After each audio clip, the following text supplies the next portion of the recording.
Howdy, and welcome back to Celebrating Vintage Bottle Kits. Today we're going to be looking at a somewhat rare kit, the Camouflage Spray Painted F-105 Thunderchief by Monogram. This is a 1968 kit. That's kit number PA-150-150 in 1/72nd scale. The 150 on the coating stood for a $1.50 kit. This was originally issued in 1958 by Monogram. It had some action features, an opening canopy, ejecting pilot and seat, and it was capable of dropping a bomb. But in '66, the kit was revised. They took away the operating features and added wing tanks and bombs. It was recoded as PA-149, and in '68, they reissued it as the regular kit for $1. And then the PA-150 as this painted kit for $1.50. So for 50 cents more, you get the spray painted Camouflage. So let's take a look at the kit. We've got this nice artwork on the cover here by Tom Morgan, showing the F-105 dropping bombs on an oil refinery here. So this is Plo SD2 going on. We've got major components, Camouflage spray painted. Authentic model with drop tanks, bombs, operating canopy, pilot and ground crew. On the side, we've got information about the F-105 itself. Computer-controlled weapons delivery with a 95% accuracy. Got a box dated here of 1966, even though this kit was a 1968 issue. On the end here, we've got our kit number. Two-tone spray paint, repeat of the box art. On this side here, we've got a new little artwork piece here with the aircraft on the ground and crewmen climbing up. So we've got features of operating canopy, rolling wheels, and landing gear that can be assembled either up or down. Drop tanks, bombs, decals. Major components spray painted, produce professional two-tone camouflage finish. Easy to follow instructions, beautiful model. Ensures a beautiful model. Also includes a pilot and ground crewman with ladder. And on this side, duplication. So let's see what we got inside here. So we've got a hobby catalog showing a Bugatti kit for $3. Some more cars in 24 scale. Some dragsters in various scales. This midget racer was their very first kit. Show cars, the orange hauler, and some hot rods. The 1/8 scale big car kits. And on this side, the blue side, we've got some more racing cars in 24 scale. I think the 32nd, these are probably to fit in on a slot car. In fact, it even says, adaptable for slot cars. Civilian military aviation. Got these here, 1/4-inch scale planes. Featured a couple of these, the Avenger, the Dauntless. 50-cent models, and then some military vehicles. And some additional 75-cent model kits. So variation on the Monogram catalog that we've seen in some of the other kits. And here we've got our instructions. And interesting, this has got the kit number of PA-149-150. So it still has the standard models coding of 149, but it's got the price point of the 150 of the Camouflage one. These are also dated 66. And here's history of the F-105. Port information about assembly. And a fairly concise set of instructions. We've got landing gear that you're still supposed to heat up your knife and melt the axle onto the wheel. Putting in the floorboard for the cockpit. Pilot fits in there. You can kind of see where the remnants of the operating features were in there. Your wing assembly is pretty simple. Add your tail cone, stick your landing gear on, and then your wing ordnance. And then here is the information on placing your decals. And it says, this model will be very attractive without additional painting. However, if you wish to further enhance your model, camouflage information is shown on the 3 view. So this is clearly done for the regular kit, not the spray painted one. And then here we have our decal sheet. So this is the same kit number here, the 149, 150. And let's see, turn around here. So this is an actual aircraft here, this 00430. This was a F-105 D10 RE, constructor number D118, so it was the 118th D model F-105. Originally it was coded as FH430, and the actual serial number was 60-0430, and it was initially assigned to the 22nd Tactical Fighter Squadron of the 36th Tactical Fighter Wing in Ramstein, Germany. And there's a photo of that aircraft in its original issue or original deployment in bare metal. So we'll take a look at that photograph here in a moment. Eventually it made it in 1967. It was assigned to the 469th Tactical Fighter Squadron of the 388th Tactical Fighter Wing, based out of Korat, Royal Thai Air Force Base. And on Tuesday, 7 November of 1967, it was flying on a strike against railroad yards in Lang Gia in North Vietnam.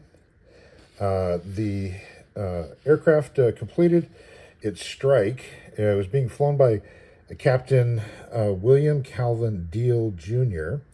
And after the strike, he radioed to the flight that he had been hit. He was observed to jettison his tanks and climb for about 1 minute, trailing smoke or fuel vapor behind him.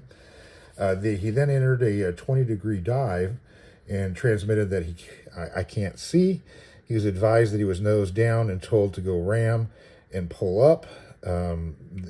Right around that time, the ejection seat was observed to leave the aircraft, and within about 2 to 3 seconds, a parachute blossomed. There was no emergency beeper or radio contact from Captain Deal from that point, and it was later reported that he died the next day in captivity. His remains were returned back to the U.S. Forces on March 6th of 1974. So it's reported that he died of his wounds from the ejection, I guess, maybe falling through the trees or something. But he is reported to have not made it past today.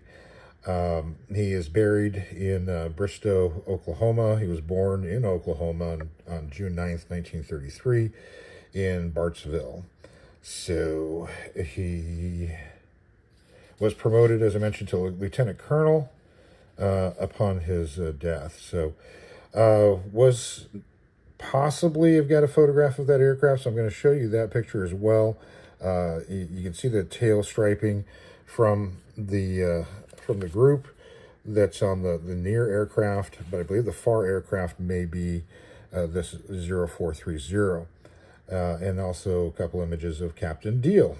So kind of interesting that this kit was released in '68, and by that time, this particular individual aircraft had already been lost. So I'm guessing that, since it was November of '67, all this planning and markings and all this stuff had already been done prior to. So, eventually, the aircraft and the pilot were lost in action. So let's take a look at some of those images here.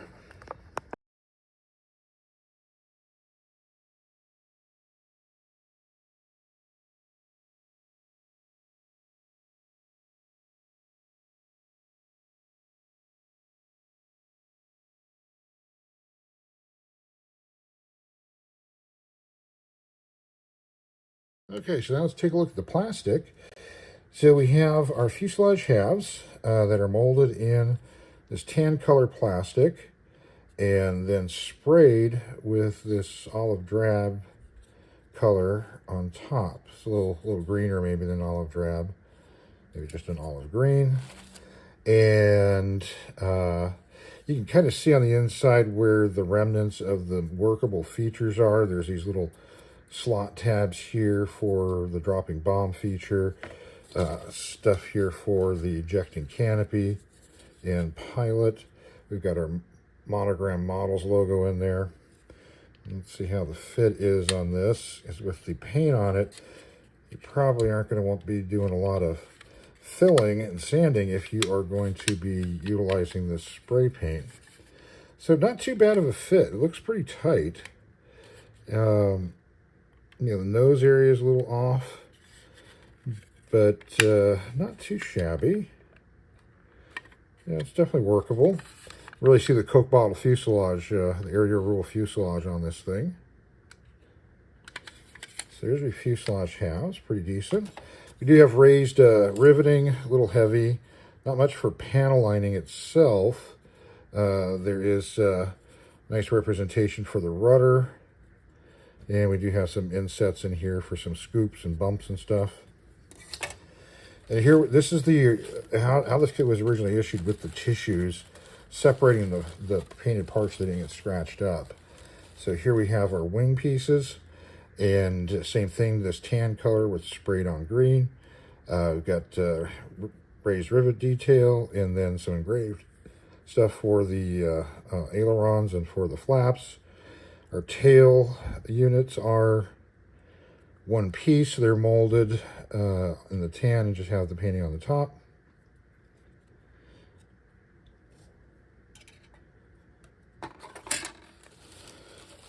And this is what I think is kind of neat about this, is that they molded the other parts in this kind of blue-gray color plastic to represent the undersurface colors. So you've got the undersides of the wings, and they have, again, the raised rivet detail, a little bit of panel lining on here, and then we've got a recessed lining for the flaps and ailerons. Here's the added points for the weapon stores.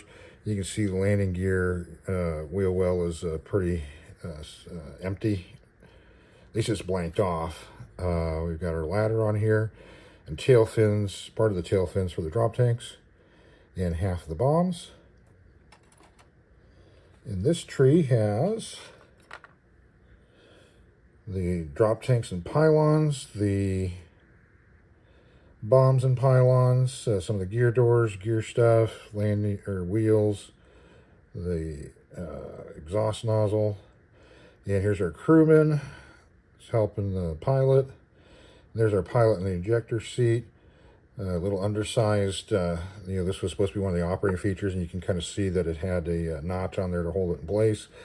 You know, this operating feature was eliminated from this kit. There's a slot for where it would go inside the cockpit. And you just get this kind of boxed in area. Then here's our clear pieces. Monogram's usually pretty good on their clear parts.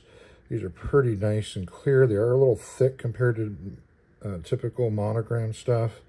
But this was originally, as I mentioned, an operating feature of an opening canopy, so they probably need to keep it thick to keep it from breaking off.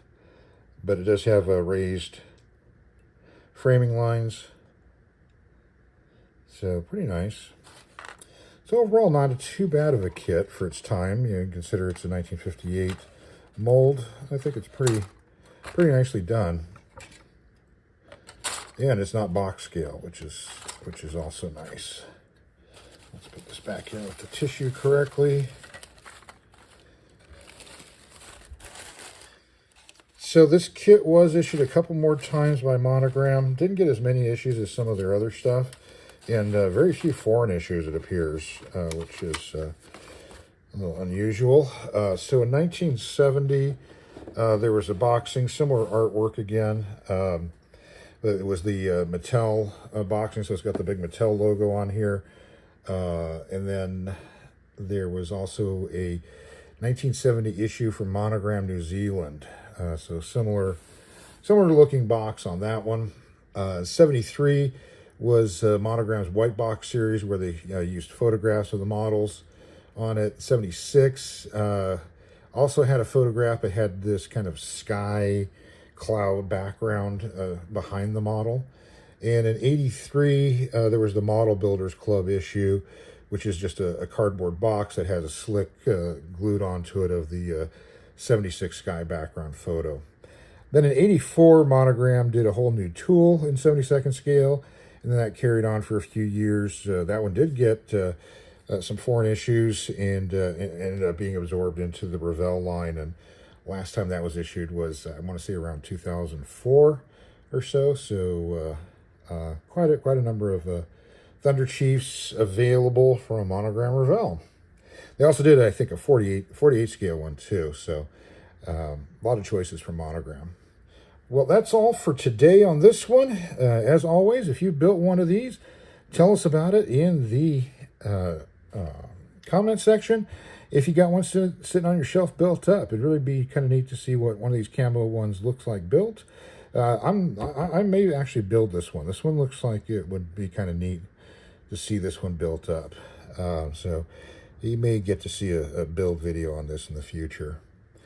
Well, that's all for today. Thanks for watching, and have yourself a great rest of your day.